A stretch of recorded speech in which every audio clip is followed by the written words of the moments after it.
Sampai kapan sih kita mau pura-pura kaya, Pak? Banyak orang tuh selalu berekspektasi, aku harus berhasil, aku harus sukses, tanpa lihat sebenarnya gagal itu juga pelajaran terbesar kamu. Betul. Referensi-referensi yang kita buka itu akhirnya membentuk pola pikir kita. Ya, setuju. Kalau kita lihat sosial media itu sebagai ajang komparasi, selamanya nggak akan pernah habis, Pak. Dari yang di atas, dari Tuhan aja udah ngasih kita perbedaan gitu. Udah, lihat track record dia seperti apa. Dia punya kompetensi nggak? Halo Wirausaha Muda Gajah Mada. Nah, hari ini kita kedatangan tamu lagi spesial. Nggak tahu nih bilangnya content creator, creative planner, atau mahasiswa, atau pengusaha, atau influencer, atau apa nih? Lebih ke serabutan sih, Mas. Serabutan. Semuanya bisa ya. Jadi Mas Danang udah ada di sini. Selamat datang Mas Danang. Terima kasih, Mas. Di UGM, Siap. kampus tercinta. Ya. Mungkin pertama mau nanya ini dulu. Kan sekarang itu Mas Danang kuliah lagi kan? Iya, kuliah lagi. Dulu S1-nya di UGM juga. Di UGM juga. Sekarang ambil S2. Nah, kenapa sih harus kuliah lagi? Itu mungkin pertanyaan pertama nih. Kenapa harus kuliah lagi? Karena ini saya nggak masuk sama pemikiran yang 19 tahun udah nikah ya. Oh iya. Sampai sekarang saya belum nikah, jadi berarti kuliah lagi gitu kan. Gitu. Dikatakan scam atau apa, tapi yang jelas semakin kesini, semakin ketemu banyak orang, aku semakin merasa bodoh, Mas. Kayak, wah, ternyata gini, nyoba bisnis gitu. Nyoba bisnis, modalnya nggak punya ilmu apa-apa. Ternyata sebenarnya kalau kita kuliah, ilmu itu lebih bisa kita dapetin dan costnya lebih murah dibandingkan kita usaha terus modalnya udah gede tiba-tiba bangkrut gitu. Jadi kayak contoh kalau bangkrut 100 juta gitu, bangkrut katakanlah. Tapi kalau kamu kuliah mungkin costnya lebih pendek, lebih kecil gitu. Jadi ilmu itu kalau dikatakan bisa lebih memangkas apa ya, trial and error ketika kita melakukan bisnis beneran gitu. Iya, betul. Nah, dulu S1-nya sendiri jurusannya apa? S1-nya pembangunan sosial dan sejahtera. Oke, berarti di Visipol. Di Visipol. Terus ke S2-nya lintas ke FEB di manajemen MBA. Untuk konsentrasinya apa? Konsentrasinya marketing. Oh, marketing. Cocok. Ya. Buat jualan. Apa aja jual kita. Tadi serabutan sih serabutan, tapi kan disitulah revenue stream-nya gitu. Iya. Seorang Danang sendiri apa nih enaknya panggilnya Gus Danang, Syekh Danang, Mas Danang, Kanjeng atau apa? Justru itu. Jadi kan karena kita mainnya di personal, jadi kita kan bisa masuknya ke branding tertentu gitu kan. Jadi kalau kembali lagi ke marketing tadi, apa sih yang bisa kita jual dari diri sendiri gitu. Kalau kadang orang udah mikir kayak, oh Mas Danang ini cumanya bisa bahas kampus doang gitu. Tapi kemarin aku sempat sama SPD juga mainan mobil, oh ternyata bisa masuk segmen mobil juga gitu. Betul. Sekarang lagi olahraga, oh masuk ke segmen olahraga. Berarti kan di situ yang kita bangun nggak cuma tentang siapa gitu, tapi kredibilitas orangnya sendiri gitu. Dan kredibilitas orang itu kan bisa dibangun dari personal branding itu. Ya betul. Nah jadi ngomong-ngomong soal personal branding itu, sekarang kan banyak tuh fenomena business owner itu tuh yang konten. Jadi kan kalau dulu kan business owner banyak di belakang layar ya. Sekarang banyak yang mulai konten tuh. Nah, seberapa penting sih personal branding untuk bisnis ini? Seberapa penting personal branding untuk bisnis ya? Sebenarnya kalau tadi emang benar Mas Isan, kayak sekarang zamannya orang-orang udah pada beralih ke sosial media gitu. Karena kalau aku belajar juga di manajemen ini ada satu hal yang namanya trustworthiness gitu. Trust orang kepada entitas di dalamnya. Maksudnya zaman dulu mungkin orang itu, kita boleh nyebut merek nggak? Boleh. Kayak nyebut orang, oh kalau brand-brand dari Jepang kayak Honda, Suzuki, Yamaha, bla bla bla bla bla itu kayaknya oh ini lebih kuat nih gitu. Lebih nempel dibandingkan pada zaman dulu kayak ada produk-produk Cina. Dulu pernah tetanggaku beli Mocin, motor Cina gitu. Ya. Bentuknya sama kayak ini Honda, dia punya Supra, ini Mocin ini bentukannya Supra tapi beda gitu kan. Akhirnya kayak wah ini enggak, ya udah kita Jepang aja. Zaman dulu masih orientasinya ke produk gitu. Tapi zaman sekarang kalau kita lihat industri otomotif mungkin masih lebih paham kayak sekarang yang listrik BYD, lain segala macam udah masuk ke situ gitu. Walaupun ownernya nggak kelihatan langsung, tapi beberapa kali kalau kita lihat beritanya itu ownernya atau si levelnya itu ada loh kayak Ya, gitu. betul. Jadi sekarang nggak selalu ngomongin tentang produknya dan asalnya dari mana, tapi trustworthiness itu yang sebenarnya jadi salah satu kunci sih.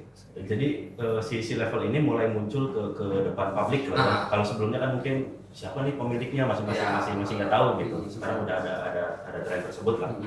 Nah terus dari personal branding tadi itu tuh yang menurut Mas Danang itu bagus personal branding dulu baru bikin bisnis, atau bikin bisnis dulu atau baru personal branding gitu. Nah urutannya tuh gimana nih yang baik? Oke, sebenarnya nggak ada rumus pasti, tapi kalau aku sih lebih kepada kredibilitas diri sendiri dulu ya. Balik ke trust tadi. Balik ke trust dulu, karena semau gimana pun kita bikin bisnis untuk zaman sekarang ya, konteksnya zaman sekarang ya.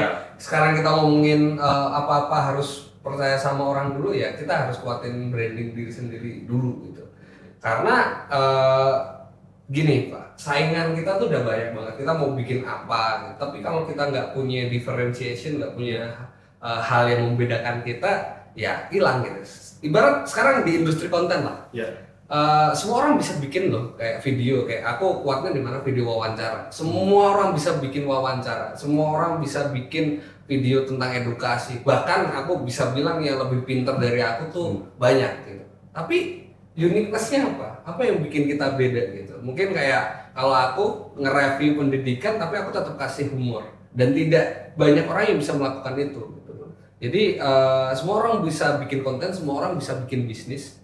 Tapi apa yang menjadi daya jual dan pembeda di situ? Nah itu kan salah satu part dari personal branding tadi. Jadi kalau kita punya keunikan, kita punya perbedaan, ya itu salah satu kunci biar kita bisa lebih stand out gitu sih maksudnya. Iya. Kalau misalkan tadi ada beberapa kata yang saya highlight, diferensiasi, kemudian juga tadi unique sellingnya apa gitu kan, mungkin bisa ditambah juga kayak positioningnya itu di mana nih gitu. Sebagai kamu itu kalau jadi rata-rata aja kan mungkin ya udah apa bedanya sama konten kreator yang lain gitu kan. Personal brandingnya nggak benar-benar muncul. Nah tapi ada fenomena juga kayak gini, ketika ada orang yang personal brandingnya tuh sama dengan kenyataannya, ada juga orang yang personal brandingnya tuh dibuat-buat gitu, atau personalnya tuh dibikin lah.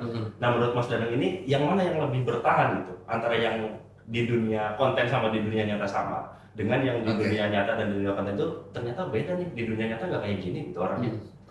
Oke, aku mulai dari pertanyaan awal dulu. Ya beberapa kali kita ketemu lah. Di sosial media sama aslinya Danang ini sama nggak kira-kira? Ya mirip-mirip. Mirip-mirip. Ya sebenarnya kalau kita ngomongin sustainability, ya industri konten juga di situ. Sampai kapan sih kita mau pura-pura kaya Pak? Kalau contoh ya. Iya, Flexing.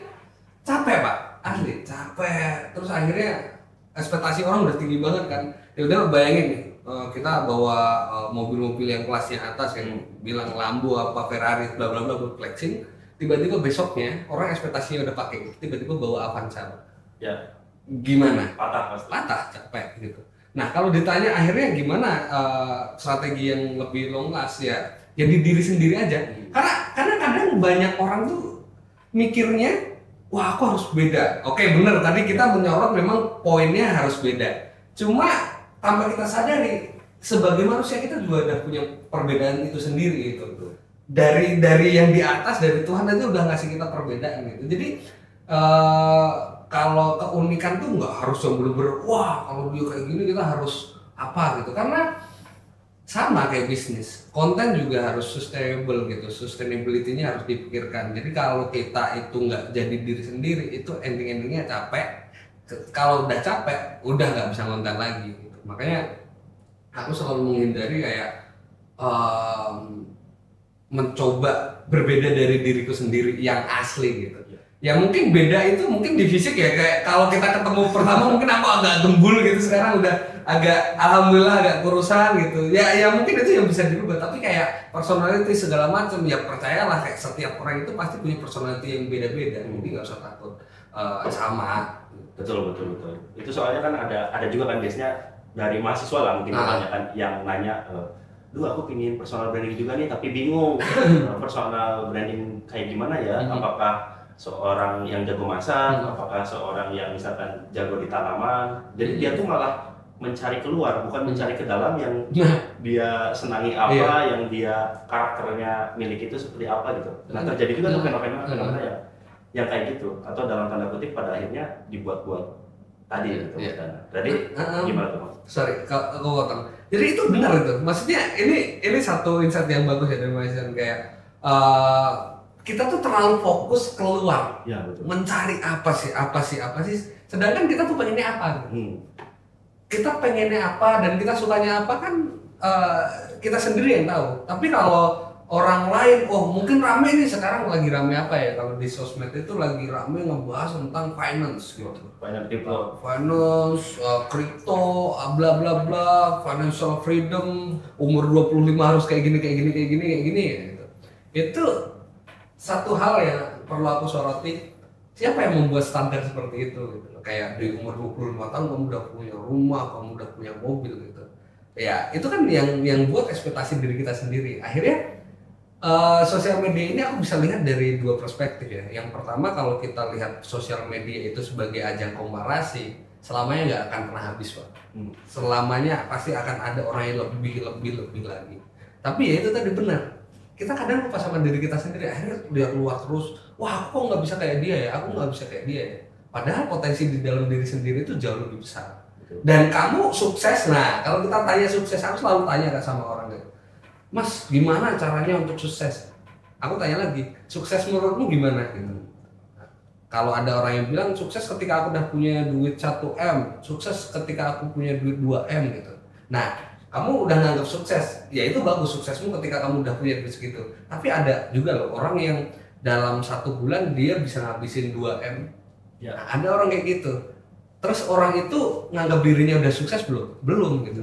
Jadi kita nggak usah merasa kecil dan kita nggak usah merasa gede, bahwa tujuan sukses orang itu beda-beda. Jadi kalau kita udah nganggap sukses parameternya orang, sukses harus kayak gini, ya yang membuat standar siapa? Nggak ada. Betul. Kan banyak juga ya kalau definisi sukses. Biasanya dari era ke era tuh berubah tuh. Contoh misalkan di zaman orang tua kita mungkin dulu, sukses itu kalau misalkan keterima PNS. Kan standar yang dibuat seperti itu kan. Kalau sekarang itu mungkin sukses itu apalah beda lagi. Kalau misalkan berhasil punya mobil mewah atau rumah mewah di usia 20 tahunan gitu kan. Itu kan beda-beda standar. Dan mungkin nanti ketika masuk Gen Alpha bisa jadi standar sukses itu beda lagi gitu. Tapi tadi benar banget, pengaruhnya biasanya terbesar itu dari sosial media. Jadi awal-awalnya ngebanding-bandingin, kok dia udah begini ya, aku belum begitu ya. Padahal yang ada di sosial media itu mungkin hanya persekian detik dari 24 jam kehidupannya dia gitu. Contoh misalkan Mas Danang bikin konten, kemudian cuma 60 detik, misalkan di Reels apa di TikTok gitu ya. Sementara kehidupan Mas Danang itu ada 24 jam nih, yang mereka nggak lihat gitu. Dan mungkin ketika Mas Danang ada masalah, ketika Mas Danang ada bahagia, ketika mungkin Mas Danang lagi banyak kerjaan, mereka itu kan nggak tahu kan. Yang mereka tahu, Mas Danang posting gini nih, kayak kelihatannya lagi asik dan segala macam. Nah gimana menanggapi fenomena tersebut yang orang itu menyimpulkan dari hanya sedikit, mungkin sekian detik, hanya dari potongan terus menyimpulkan bahwa langsung seolah-olah dia tahu semuanya gitu. Ya itu sih fenomena yang sering banget terjadi, apalagi yang ngomongin Gen Z lah, generasiku. Sesimpel aku kalau ada punya teman-teman cewek tuh, dia itu kalau mau posting satu foto, fotonya bisa ratusan. Sesimpel kayak gitu. Ini analogi dasar yang harus kita pahami bersama ya. Kalau cewek aja untuk ngupload satu foto atau satu story dia fotonya puluhan sampai ratusan kali, berarti itu kan nyari yang terbaik. Betul. Nah sekarang mulai dari beberapa hari kemarin, beberapa bulan kemarin, aku selalu menanamkan ke diriku, dulu tuh aku orangnya irian Pak. Aku selalu, wah dia udah kayak gini ya, dia udah punya achievement ini, dan kayaknya kelihatan produktif banget gitu. Akhirnya aku ketemu dengan teman-temanku itu yang cewek-cewek tadi, kayak foto kurang ini, bisa puluhan sampai ratusan dia di-upload satu. Ya betul. Nah akhirnya dari satu foto itu, ini mah di sosial media pasti yang terlihat sempurna semua, nggak mungkin Pak. Ini akhirnya aku ngomong kayak gini, kita nggak mungkin ngupload foto kita lagi ngorok atau video kita lagi tidur kan. Makanya banyak orang yang bilang kayak gini, wah gokil ya, Mas Danang ini story-nya di mana-mana gitu. Wah hari ini di sini, besok di kota apa, besok di acara apa. Wah sibuk banget ya. Enggak gitu. Mereka nggak percaya Pak. Enggak gitu. Lah kok bisa? Ya kan aku nguploadnya contoh ya. Pagi aku seminar tuh paling dari jam 7 gitu sampai jam 9 udah move ke kota lain. Move ke kota lain paling ada seminar lagi itu jam 3 sampai jam 4. Sisanya di jalan nggak mungkin aku lagi tidur istirahat aku bikin story juga kan. Tapi di story di interval 24 jam itu yang aku upload satu di kota ini, terus story selanjutnya di kota lain. Kelihatan sibuk banget, padahal enggak. Harus dilihat nih sekarang kalau teman-teman mau lihat story orang gitu. Jadi dilihat tuh interval waktunya berapa lama, kayak kan 24 jam. Jadi kayak oh berapa jam yang lalu, oh ini sekarang berapa jam yang lalu. Jangan kayak langsung di next. Oh kalau kayak gitu kelihatan sibuk banget Pak gitu. Betul. Dan bahkan banyak orang juga berpikiran apa yang diposting itu sama dengan sebuah pencapaian dan punya dirinya gitu. Sekarang gini Pak, kalau ya lebih paham lah. Bayangin mahasiswa nih, dia punya usaha SPB, ya kan? Tiap hari ngupload video di belakang setir gitu. Iya. Dikiranya semua mobil punya mahasiswa kan? Kayak gitu. Jadi semua itu tergantung perspektif dan cara kita melihat. Kalau aku sekarang melihatnya, oh ya udah, kayak di sosial media emang panggung. Kalau di sosial media kita nggak menjadikan itu panggung malah jelek juga buat kita sebenarnya. Berarti kan sosial media itu bisa menipu juga kan? Nah, bisa menipu karena di situ tuh nggak semuanya itu real, nggak semuanya itu asli. Contoh misalkan tadi ada apa? Oh dari cewek ada fotonya sampai puluhan ratusan kali, habis itu dipilih yang terbaik, habis itu diedit lagi. Itu pun masih diedit, iya. Baru diupload gitu kan. Udah pilih yang terbaik juga belum pede juga nih, diedit dulu gitu kan, dikasih filter dulu dan lain-lain, terus habis itu baru diupload gitu kan. Nah gimana sih caranya kita mengidentifikasi, kan mungkin idola itu akan muncul dari sosmed kan. Wah ini pantas nih saya jadikan idola, wah ini pantas nih saya jadikan mentor, wah ini pantas nih saya jadikan role model. Gimana caranya kita mengidentifikasi biar kita tuh nggak ketipu sama personal branding palsu tadi gitu. Jujur ini agak sedikit tricky ya Pak, akan menjadi sebuah pembahasan yang panjang banget gitu untuk mengidentifikasi. Tapi satu hal yang bisa kita garis bawahi di sini namanya konsistensi. Dia konsisten nggak? Contoh nih, kita ngomongin tentang pendidikan ya. Aku ngomongin tentang kampus. Seberapa konsisten Dana ngebahas kampus? Karena kita nggak tahu nih target orang tuh lain-lain loh Pak. Kayak maksudnya contoh kayak oh ini cuma mau mengambil keuntungan aja, kayak dia jualan apa, terus dia nge-branding diri dia ke situ gitu. Tapi track recordnya seperti apa? Emang dia ada di industri itu atau enggak gitu. Jadi kayak oh kalau ngomongin Danang, oh udah dari tahun 2017 dia ngomongin ini, oh berarti track recordnya jelas. Oh berarti kalau dia ngomongin tentang satu isu ini kredibilitasnya bisa ada gitu. Jadi konsistensi. Tapi sekarang Pak, antah berantah orang yang nggak tahu apa-apa itu bisa langsung ngomongin sesuatu hal yang sebenarnya dia nggak pakar di situ. Bahkan ironisnya kayak gini sekarang, orang yang kalau kita ngomongin lingkup akademik, dia udah profesor, dia pakar di situ, bisa kalah loh sama satu influencer yang tiba-tiba muncul, tapi pendapat dia itu lebih mewakili banyak orang. Dibandingkan si profesor. Dibandingkan profesor yang dia punya pakar ilmu di situ. Nah akhirnya tadi kalau untuk mengidentifikasinya salah satu caranya adalah ya udah lihat track record dia seperti apa. Dia punya kompetensi nggak, atau dia punya latar belakang yang mendukung statement dia nggak gitu.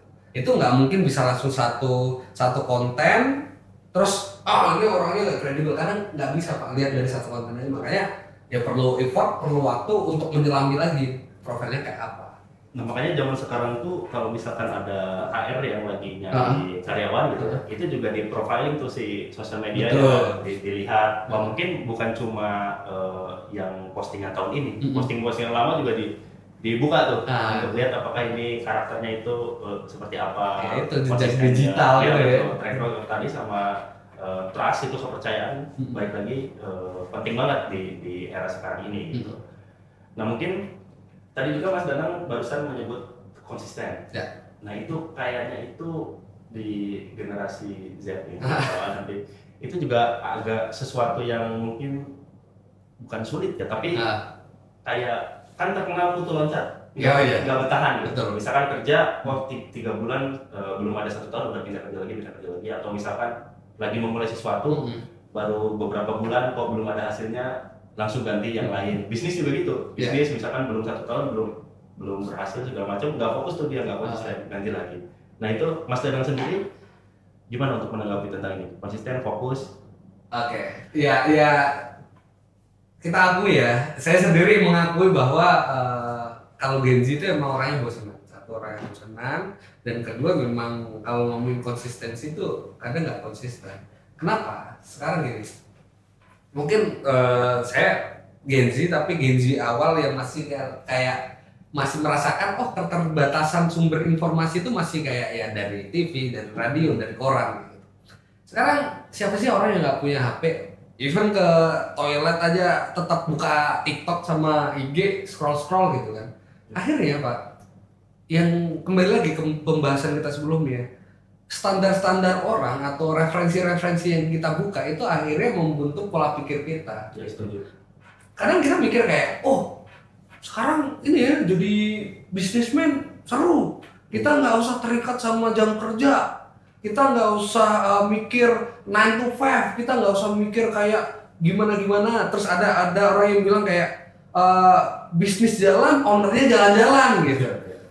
Nah, itu informasi. Tapi kan banyak sebagai mungkin kita pelaku di bisnis, iya bisnis jalan, ownernya jalan-jalan, tapi jalan-jalan tetap nelponin orang kan gitu.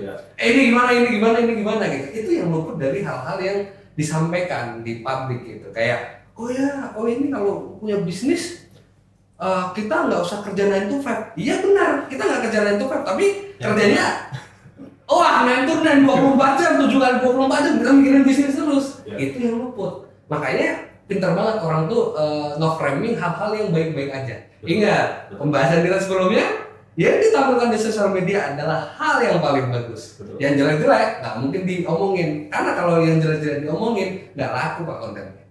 Nah itu, jadi hal-hal kayak gitu, kenapa sih akhirnya kok Gen Z bisa malesan, Gen Z bisa kayak bosenan? Karena itu Pak, kamu kerja aja di sini, gajinya enak, fleksibel.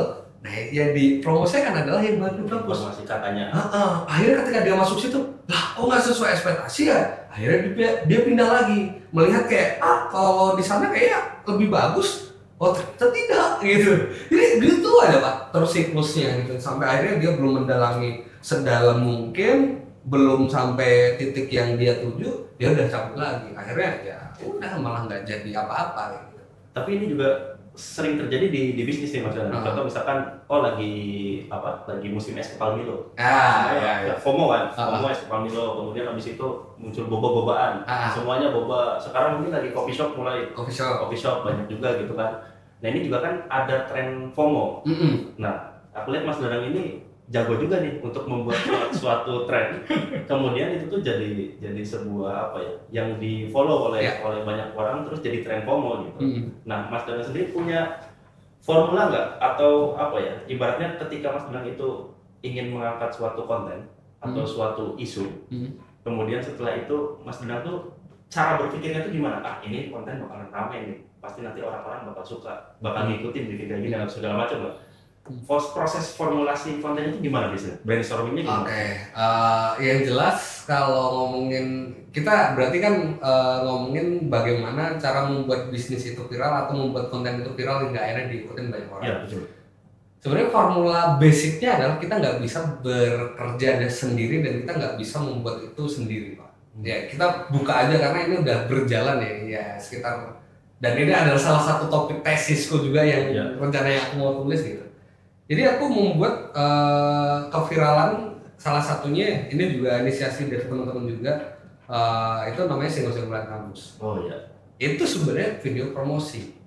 Tapi bagaimana seolah-olah ini menjadi sebuah hal yang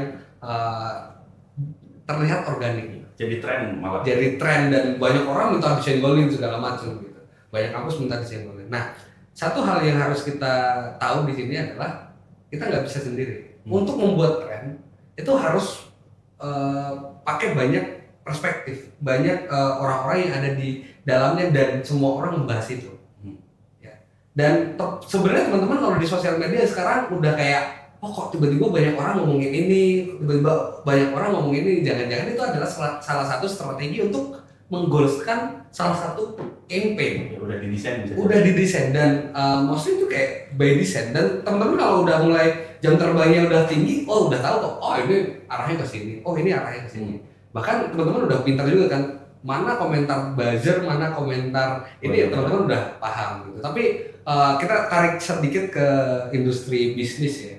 Sebenarnya ya Pak, yang aku pernah lakukan juga, aku belum pernah sih bikin es kepal Milo gitu, tapi aku pernah menjadi salah satu trendsetter waktu itu di Jogja, jadi salah satu foto studio, self foto pertama di Jogja. Oh iya, tahu. Nah, kalau tadi kita ngomongin buat kita bikin viral tuh nggak bisa sendiri untuk membakarnya itu, tapi kalau di industri bisnis kita harus melihat kacamata yang lebih luas lagi, kacamata yang lebih lebar lagi, karena self photo studio itu sejarahnya kalau setahu saya itu udah dari Eropa, Korea dulu. Ya. Korea tuh rame banget. Akhirnya biasanya ketika udah rame di Korea itu ke Jakarta dulu. Oh ya, di K-pop mungkin di drama Korea kan banyak. Itu ketika udah di Jakarta, pinter-pinteran nih orang yang di daerah itu lihat dulu Jakarta, set bikin di situ. Nah, kita bikin develop itu, kita cuma dari nyari tempat sampai akhirnya bisnis itu jalan itu sekitar 14 hari. Kita ingat banget di Februari tanggal 1, 14 Februari kita udah buka Valentine. Woi, rame set, 3 bulan balik modal. Berarti kan kayak gitu bisa jadi yang terjadi tren di luar negeri ketika dibawa ke Indonesia itu tuh berhasil juga jadi berhasil. Tapi hati-hati, nggak semua hal yang bisa rame di luar negeri bisa kita bawa ke sini juga. Ya. Nah itu kalau kita nggak bisa melihat tren dan kita nggak bisa melihat keviralan itu menjadi satu opportunity, itu yang jadi kendala buat kita. Jadi kayak itu bisa rame ya gara-gara orang lagi harapannya ke drama Korea semua nih, kayak K-pop segala macam lagi naik, ini lagi rame, kita masuk di situ. Marketnya udah kebentuk gitu. Tapi kalau sekarang bikin kayak gitu Pak, udah hilang masanya. Ya, makanya ada bisnis viral tuh ya paling setahun bertahan is good. Kan berkaitan dengan viral itu kan tadi ya, balik lagi nggak terlepas dari konten. Maksudnya cara mendrive-nya itu kan dari ngupload konten banyak serupa gitu, akhirnya terjadi promo dan segala macam. Nah, ada fenomena juga di bisnis tuh kayak gini. Ketika kita bikin kontennya itu niat, itu tuh nggak viral gitu.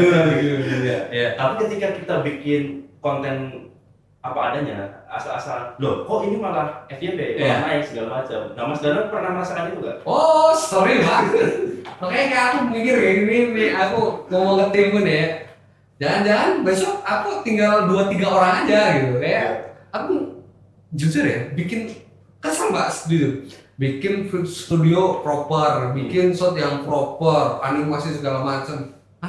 Yang nonton sepi banget gitu. Niat lah ya. Sedangkan ketika aku bikin video kayak cuma halo ratusan ribu jutaan, ini apa sih? Termasuk salah satu video yang kita bikin itu yang bercanda. Oh iya, itu viral banget. Itu aku nggak niat Pak bikin TikTok. Jujur itu video salah satu video pertama yang aku upload di TikTok. Karena aku mikir kayak gini, aku mikirnya kan masih di YouTube banget, ya udah landscape cobalah tak potong masukin TikTok. Malah rame, malah viral gitu. Bisa banget yang dilihatin malah enggak gitu. Memang ada kayak gitu. Di bisnis pun sering kayak gitu. Wah ini besok bakal datang nih mobil bagus, kan? Terus dikontenin yang banyak, buat YouTube juga nih, buat TikTok juga nih, Instagram juga nih, segala macam. Lah nggak naik. Pas yang datang nggak tahu mobil apaan, asal-asal aja malah naik gitu. Itu terjadi tuh kayak gitu. Sebenarnya ada satu Pak yang aku akhirnya renungkan. Ekspektasi lagi Pak. Kita tuh terlalu berekspektasi dengan sesuatu hal. Oh kalau kayak gini pasti oke. Kalau kayak gini pasti oke. Tapi terkadang kalau kita ya udah bikin aja segala macam itu malah bagus karena kita akhirnya nggak berekspektasi. Ya. Nah terkadang yang ekspektasi itu yang akhirnya melimit kita. kita nggak bisa bergerak atau kita nggak bisa explore ya sebenarnya ide-ide itu bisa lebih gila, lebih liar lagi gitu. Sama ada satu hal yang kalau penjelasannya kayak gitu, kenapa konten yang nggak niat malah lebih rame, sebenarnya udah ada beberapa penelitiannya Pak. Itu sekarang kecenderungan orang sekarang udah mulai tahu, udah mulai pintar kayak ini mah konten brand, ini mah konten promosi kayak gitu. Makanya kalau kita lihat nih kayak zaman 2016 2017 itu kan bisnis kayak artis udah mulai udah mulai redup ya, trustworthiness-nya akhirnya era YouTuber segala macam naik, endorsement, terus selebgram, sampai akhirnya ini lagi ada risetnya juga 2025 sampai 2026 itu industri udah bergeser. Kayak bisnis owner ini dia mending membuat campaign sendiri yang organik dengan fokus kepada nano atau mikro kayak KOL dibandingkan dia harus endorse lebih mahal kepada yang mega atau yang followernya gede gitu untuk satu video gitu. Akhirnya terbukti itu udah mulai jalan segala macam, ada beberapa campaign. Dan campaign-campaign yang dibuat itu bukan malah kayak campaign kayak guys nggak hard selling lagi, itu malah nggak hard selling, nggak soft selling, itu malah kayak ya udah umum aja gitu, sehari-hari aja gitu. Oh adalah gitu kalau kita nyebut salah satu campaign kayak laundry Majapahit gitu. Ya kita sebenarnya udah ini iklan ini nih, tapi orang-orang yang nggak tahu merasa lebih relate dan merasa lebih dekat, itu campaign-nya bisa masuk di situ. Nah bahkan yang sekarang kayak gitu Pak, itu udah kebaca sama orang-orang, sama audiens. Akhirnya yang kayak gitu nggak rame lagi. Nah makanya yang namanya marketing sekarang ini wah cepet banget Pak, mau gimana segala macam. Industri itu berkembang, industri itu berubah. Cuma kalau aku melihat perubahan di era sosial media ini, perubahannya cepet banget Pak. Akhirnya ini apa sih kayak gitu? Soalnya apa ya, market tuh berubahnya juga cepat banget. Kemudian juga kalau misalkan tadi beberapa tak tulis juga ya, ada juga kalau misalkan kita ngelihat nih, mungkin zaman sekarang tuh udah mulai jenuh. Jadi setiap 3 kali scroll muncul iklan gitu kan. Kalau dulu mungkin ada KOL yang dia upload brand, ramai komentarnya, ramai share-nya, kemudian juga penjualan meningkat gitu. Nah sekarang misalkan yang big KOL atau misalkan mega KOL itu pada upload, belum tentu ngefek tuh ke penjualan gitu kan. Bener kata tadi Mas Dana, yang mikro justru lebih dipercaya gitu. Atau mungkin karena apa ya, berbasis komunitas, atau mungkin dia lebih percaya ke teman daripada ke KOL yang besar gitu. Nah itu juga terjadi tuh sekarang, hal-hal yang kayak gitu. Nggak tahu nih nanti tren ke depan akan terjadi apa lagi, karena tadi ya bisnis owner yang mulai konten, kemudian dia membuat tren, itu juga udah mulai kebaca. Nah ini promosi nih. Dulu juga sempat ada tren yang apa ya, kayak coba posting di akun-akun gosip segala macam, bikin drama segala macam. Ternyata promo. Jadi sekarang kalau ada drama sedikit aja, apalagi nanti izin ujung-ujungnya iklan, jualan gitu kan. Udah terjadi juga tuh kayak gitu. Nah untuk yang baru mulai, itu kan tambah bingung nih. Waduh ini strategi ini udah gagal, strategi itu udah gagal. Apa sih yang harus dilakukan pertama kali? Apalagi kalau mahasiswa baru mau mulai banget gitu.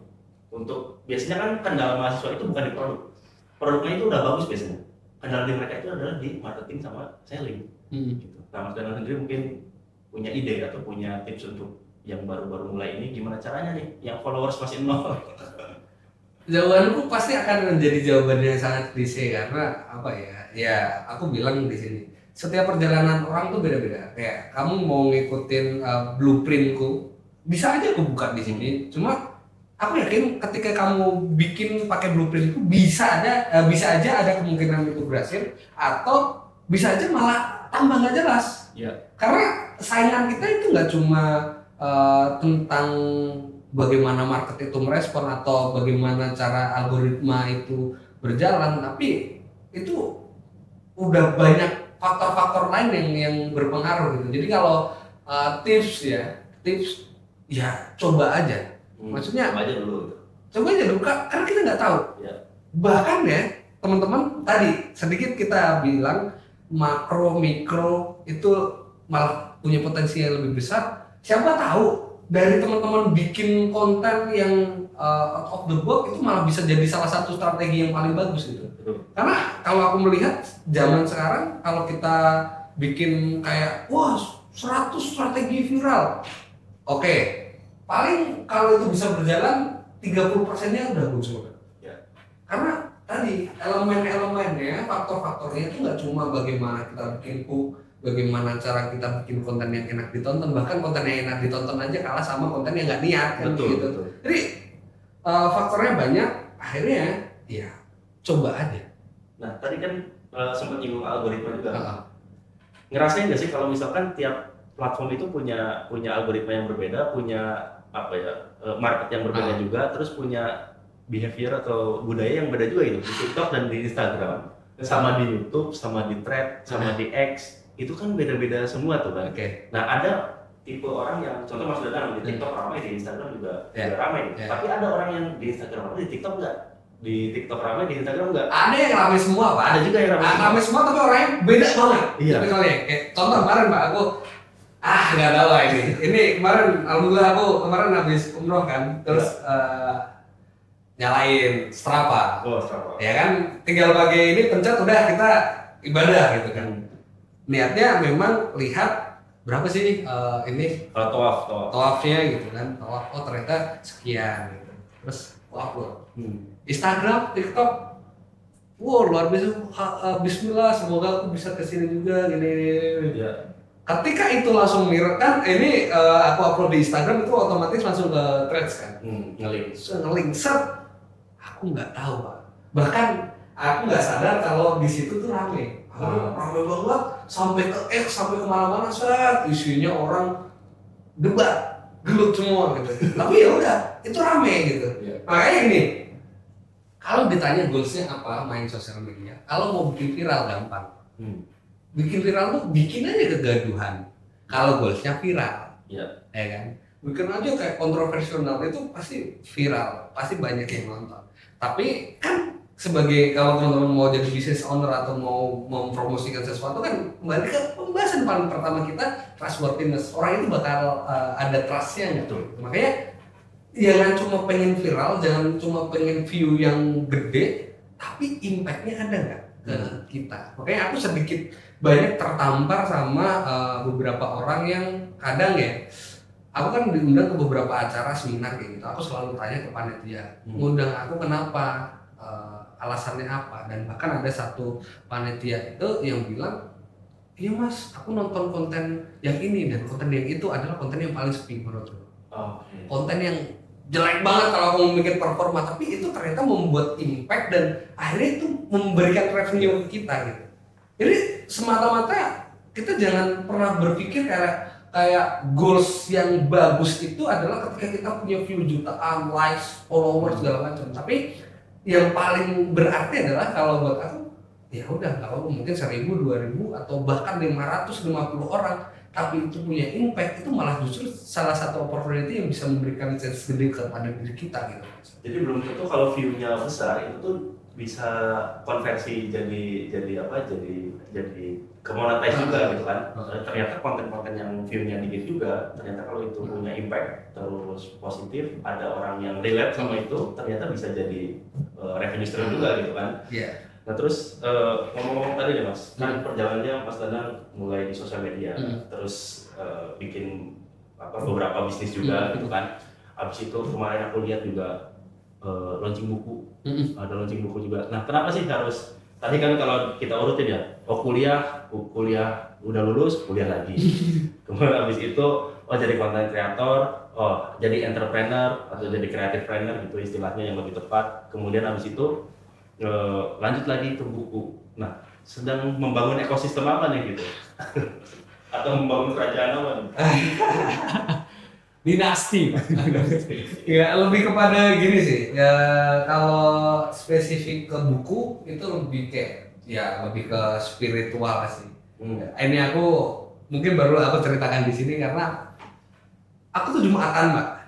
Jumatan aku ingat banget di Masjid Suciati itu yang khotbah bilangnya gini, kita itu kalau sebagai manusia kita nggak akan bisa meninggalkan apa-apa selain nama.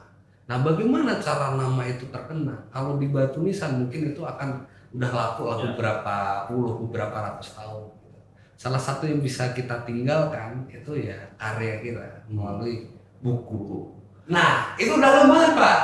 Itu benar. Akhirnya baru terjadi juga kemarin ke aku Universitas Islam Madinah itu ada karya dari ya zaman dulu dari tahun 500 Hijriah, 400 Hijriah itu masih ada. Betul. Usaha-usaha masih ada dan itu terkenal dan itu masih terus-terusan ada gitu. Jadi kalau ditanya ekosistem apa, justru aku orangnya nggak nge-planning sejauh itu. Ngalir aja. Kalau ditanya, Mas planning hidupnya kayak gimana? Aku mungkin bisa memproyeksikan setahun ke depan. Setahun 3 tahun ke depan tuh bagus banget. Tapi aku nggak kayak bisa kayak 10 tahun, 15 tahun aku jadi apa, aku nggak bisa karena bahkan sampai detik aku akhirnya punya buku, terus aku akhirnya punya apa itu ya kadang malah dikasih lebih gitu. Ya udah aku fokus apa yang akan aku kerjakan di depan, besok ngapain ya aku do the best aja. Akhirnya malah bisa jadi lebih bagus. Terus planning ke depannya seperti apa? Kalau ditanya mau bikin kerajaan atau apa, nggak tahu Pak. Tapi kadang yang kita bikin itu bisa maling sendiri. Iya paham. Nah itu jujur kalau ini enggak hiperbola atau aku masa nggak punya plan beneran. Aku ditanya 5 tahun lagi ngapain nggak tahu Pak. Itu nggak tahu beneran. Jadi mungkin kalau isi bukunya sendiri itu tentang apa nih? Disclaimer atau sinopsis dikit tentang apa? Bukunya itu kan judulnya Rehat Sejenak. Ya. Itu emang typo. Artinya kan rehat sejenak gitu ya. Rehat sejenak jadi rehat sejenak. Sebenarnya banyak yang kita obrolin, kita masukin di situ. Satu, kalau kita tadi ngomongin tentang banyak buku itu ngomongin tentang kesempurnaan, bagaimana caranya sukses segala macam. Nah, buku itu aku pengen orang itu melihat bahwa gagal itu nggak apa-apa. Bahwa kayak gagal itu juga nggak masalah, beda itu juga nggak masalah. Bahkan sesuatu hal yang krusial sebesar kayak judul buku yang dia selamanya akan menjadi itu pun gagal pun nggak apa-apa. Jadi banyak orang tuh selalu berekspektasi aku harus berhasil, aku harus sukses tanpa lihat sebenarnya gagal itu juga pelajaran terbesar kamu gitu. Jadi kalau di dalamnya cerita tentang apa sebenarnya mostly kayak beberapa cerita hidupku, kegagalan yang ya aku nggak tutup-tutupi ya aku berikan di situ. Dan bahkan yang kegagalan itu malah bisa ngajarin aku lebih besar daripada kesuksesan itu sendiri. Oke, dari kegagalan tadi mungkin titik terendah seorang Danang lah di mana gitu dari kegagalan yang mungkin balik lagi ya itu mungkin tidak ditampilkan di sosial media ya orang itu nggak tahu mungkin beberapa ada yang di spill lah tapi kan orang nggak tahu tiba-tiba Mas Danang sebesar ini misalnya gitu. Nah dari kegagalan apa yang pernah dialami titik terendahnya di mana kemudian untuk punya wise tadi mau bahwa kegagalan itu ya emang harus dijalani atau dijadikan pelajaran. Nah itu tuh gimana pas itu menghadapinya?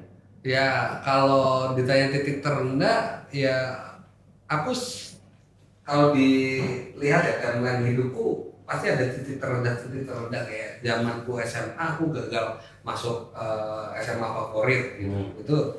Itu titik terendahku. Mungkin kalah kayak gitu lebay gitu. Tapi setiap orang punya titik gagalnya sendiri-sendiri gitu. Akhirnya terus kayak di UGM aku mau masuk UGM aja aku harus berkali-kali mencoba dan aku gagal berkali-kali itu titik terendah. Sampai yang terakhir titik terakhir yang bikin aku itu ini nih alasanku harus ngambil kayaknya ilmu manajemen gitu atau MBA. Kira-kira aku di bisnis beberapa kali Pak. Aku bikin coffee shop bangkrut. Aku bikin bangkrut terus yang terakhir itu sebelum bercanda itu duitku tinggal 1 juta, 1.500.000 dan timku udah habis semua. Wah ini ya salah kayaknya bukan aku deh. Dan salah bukan revenue ya. Tapi aku nggak bisa mengelola ini dan aku nggak bisa membuat ini menjadi sistem yang bagus. Akhirnya ya udah dari situ aku akhirnya belajar lagi dan ternyata benar Pak. Akhirnya ketika kita belajar ternyata kesalahan-kesalahan itu aku temukan jawabannya di sini. Ya udah akhirnya aku bikin buku. Ya udah, semua tuh ada jawabannya loh. Kadang jawaban itu nggak harus datang langsung, tapi butuh waktu, butuh akumulasi baru datang lagi. Akhirnya titik terendahku sebenarnya banyak banget. Cuma yang bikin aku bangkit itu gara-gara kegagalan itu. Aku nggak bisa kayak gini nih. Ya udah aku bikin apa ya? Aku mikir apa ya? Nah, dari langkah selanjutnya itu akhirnya aku mendapatkan jawaban dari kegagalan tadi. Biasanya kan ada tuh tipe orang yang kalau gagal atau apa diratapi. Aku juga meratapi, Pak. Dengerin lagu-lagu galau juga seperti itu. Sama. Cuma kita punya pilihan ya. Kita selamanya akan terpuruk dengan kegagalan itu, atau kita nyoba move on nih. Ya berat, jujur berat. Pasti. Aku pun kalau ditanya kayak, wow, bikin buku kegagalan terus bikin ini, enggak kayak gitu juga. Aku tetap ada fase merenung, menyendiri, ngalamun tuh ada, Pak. Pasti ada. Cuma ya aku selalu sadar sampai kapan aku ini ngerenung kayak gini. Kalau aku nggak move ya, aku tetap di titik itu. Tadi kan mengenai kegagalannya Mas Danang, kemudian Mas Danang memutuskan mungkin aku menemukan jawabannya di kuliah gitu kan, dengan melanjutkan studi, mungkin menemukan ternyata pas Mas Danang kuliah pernah nggak sih nemuin kayak contoh misalkan ya, kalau aku misalkan dulu aku pernah menjalankan, aku tuh nggak tahu bahwa itu tuh ada teorinya. Setelah masuk ke kuliah, terus dosen menerangkan, oh aku dulu pernah ngalamin ini loh, ternyata ada kan di akademik yang menjelaskan tentang hal ini. Pernah ngalamin kayak gitu? Sering, makanya aku tadi ditanya kan, aku merasa semakin goblok Pak sebenarnya, semakin kayak nggak punya ilmu gitu, kayak ketemu orang-orang yang lebih hebat, lebih ini, ternyata aku kira aku sudah sejago itu. Ini aku ingat banget, ada salah satu dosenku namanya Bu Naila gitu. Bu Naila tuh ngajar salah satu mata kuliah namanya sosial media marketing. Oh, udah kupikir udah jago banget gitu. Saya masternya udah bikin ini segala macam. Dikasih teori ini. Terus dikasih case, Pak. Dikasih case buat running salah satu akun yang itu udah running. Coba aku gunain semua yang aku punya, pengalaman aku di situ. Tahu Pak, dalam 3 bulan follower tuh paling nambah 50. Dengan kapasitas dan aku punya kemampuan untuk membuat viralitas itu.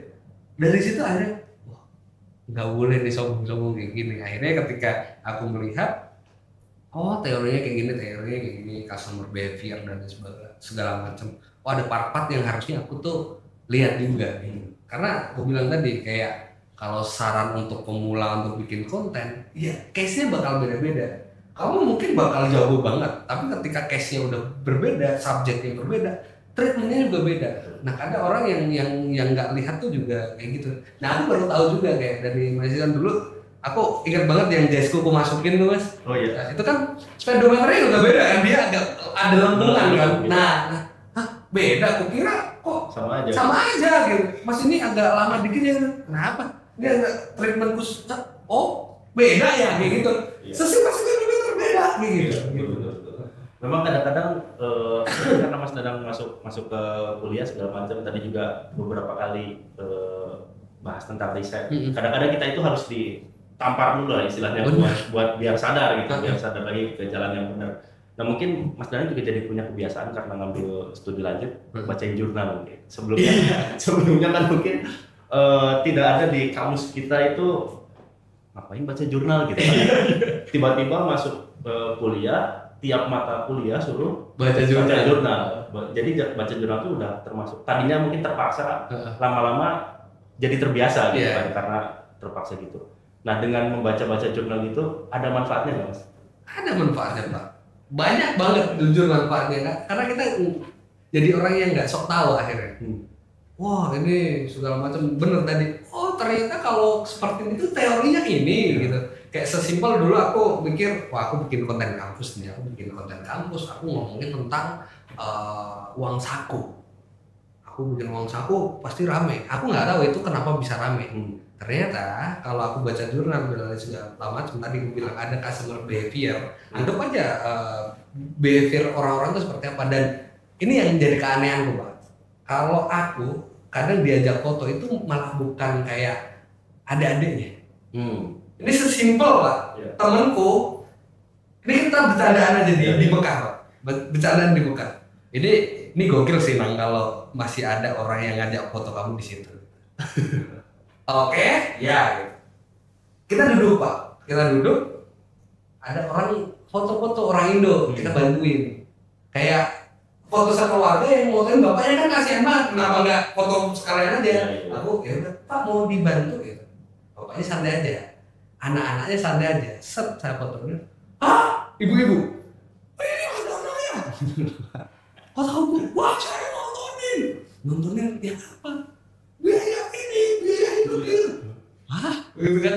Nah makanya setelah aku baca jurnal kayak customer behavior, ternyata behavior emak-emak ketika dia mau mengolehkan anak, ya dia akan mencari informasi biaya hidup di situ di mana. Betul. Seberapa banyak dan seberapa uang yang harus dikasihkan ke anaknya. Karena nggak punya referensi Pak. Ketika konten itu ada, itu bakal jadi salah satu konten favorit emak-emak. Karena apa? Ketika konten itu ada, emak-emak jadi bisa lebih wise untuk mengeluarkan uang. Nggak kegedean, nggak kekecilan, dan cukup lah kayak gitu. Dan akhirnya, oh ternyata aku harus melihat nih, target marketku itu nggak cuma mahasiswa, nggak cuma calon mahasiswa, tapi ternyata ada orang tua yang ternyata jadi marketku juga. Gitu. Jadi sekarang aku bikin konten ya aku harus sesuaikan marketnya kemana, bikin kemana gitu sih. Jadi Mas Danang sebelum S2 dan setelah S2, pola pikir dan metode berpikirnya berubah drastis nggak? Kalau sebelum kuliah ke kuliah itu bisa kita katakan drastis, tapi kalau dari S1 ke S2 mungkin nggak begitu jauh ya. Cuma ya itu tadi, kuliah itu bukan ngejar gelar sih Pak menurutku ya, tapi gimana kita bisa menata pikiran kita secara lebih terstruktur. Itu sih, jadi ketika kita udah terstruktur, kita punya landasan teorinya atau kita punya referensi jurnal segala macam, dihadapkan dengan kita punya case di depan, oh tahu deh kira-kira ada sebuah problem, solve-nya kemana. Dibandingkan dengan kita nggak punya referensi, oh kayak gini, oh kayaknya kesini deh, ah salah, kayaknya kesini deh. Jadi asumsi dan malah jadi lama. Dan ketika kuliah itu kita malah jadi punya beberapa shortcut gitu. Oh yang tadinya kalau kita nggak punya ilmunya bisa lama, tapi ketika kita punya landasan itu jauh lebih bisa lebih cepat untuk solve the problem ini sih Pak. Siap. Oke, ternyata udah masuk 1 jam ya Mas. Oh iya? Iya. Oh nggak kerasa. Masalahnya kameranya tiba-tiba mati gitu ya. Aduh.